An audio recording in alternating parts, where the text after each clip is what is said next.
Доброго времени суток, господа! В этом видео мы поговорим о самых высокооплачиваемых футболистах 2023 года.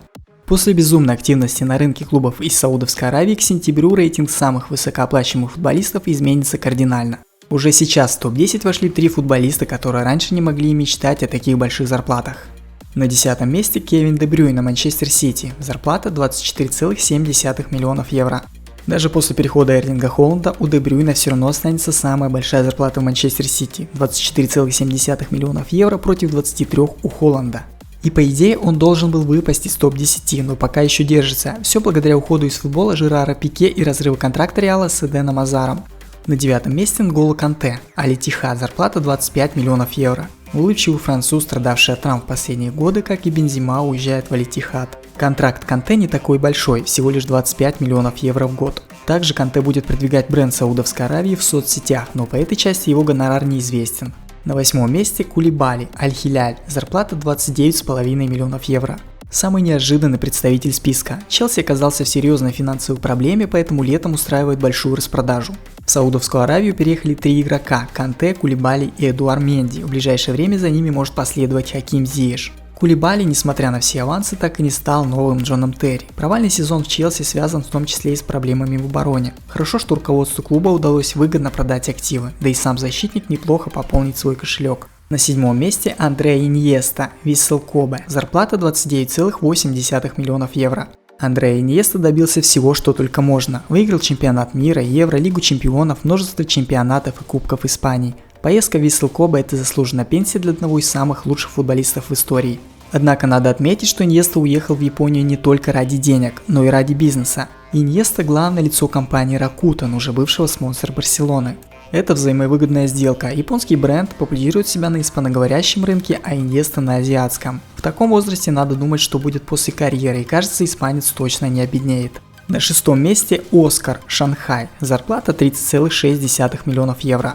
Несколько лет назад, когда Оскар перешел из Челси в Шанхай, все были в шоке. Это звезда европейского уровня, он не затерялся бы ни в одном топ-клубе, но Оскаром двигали финансовые темы, и винить его в этом нельзя.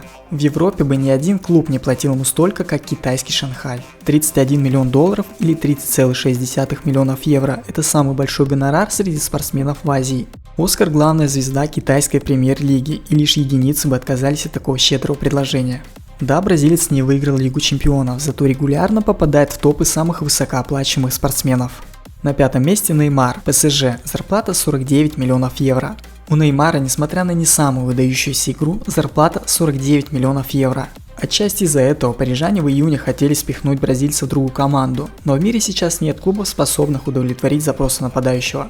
Когда Неймар переходил в ПСЖ, он был суперзвездой, ему пророчили несколько золотых мячей. Но из-за своего скверного характера бразилец так и не реализовал свой высокий потенциал. На 4 месте Лионель Месси, Интер Майами, зарплата 50 миллионов евро. 36-летний Месси хоть и покинул богатейший ПСЖ, но сумел подняться в рейтинге на одну строку. По данным Forbes, аргентинец будет зарабатывать в Интер Майами 50 миллионов евро в год. Это на 10 миллионов больше, чем во Франции. Интересно, что зарплату ему будут платить не только клуб, но еще и спонсоры лиги. МЛС устроена не так, как прочие футбольные чемпионаты. Здесь юридически нет владельцев, все команды и контракты игроков принадлежат самой лиге. Поэтому представить себе, что какого-то игрока будут спонсировать Apple и Adidas, в Европе невозможно.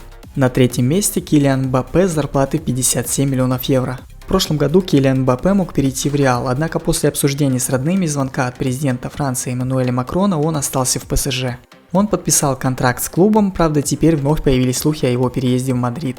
За сезон по новому контракту Мбаппе будет получать по 57 миллионов евро после вычета налогов. Плюс парижане одарили его огромными бонусами до 300 миллионов евро. То есть лидер сборной Франции зарабатывает за сезон свыше 200 миллионов евро, а ведь есть еще и рекламные контракты. В 2021 году, по информации Forbes, Мбаппе получил свыше 15 миллионов евро от коммерческой деятельности. Оставшись в ПСЖ, в нем явно будут заинтересованы крупнейшие французские компании.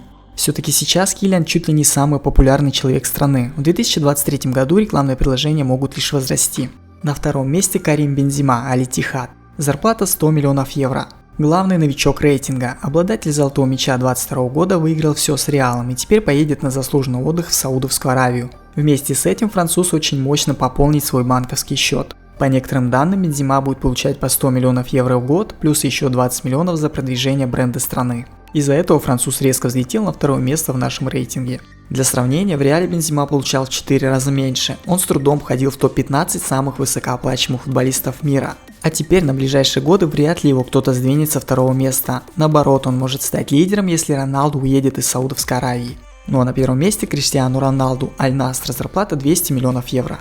После скандального ухода из Манчестер Юнайтед португалец все-таки нашел способ быть лучшим. По крайней мере по зарплате. Роналду оказался невостребован в Европе и согласился на переезд на Ближний Восток, увеличив свою зарплату в 7 раз. В самом Аль-Насре Роналду будет зарабатывать 75 миллионов долларов в год. По информации журналиста Бена Джейкобса, 200 миллионов евро Криш заработает вместе с коммерческими выплатами, а также с доходами за роль амбассадора.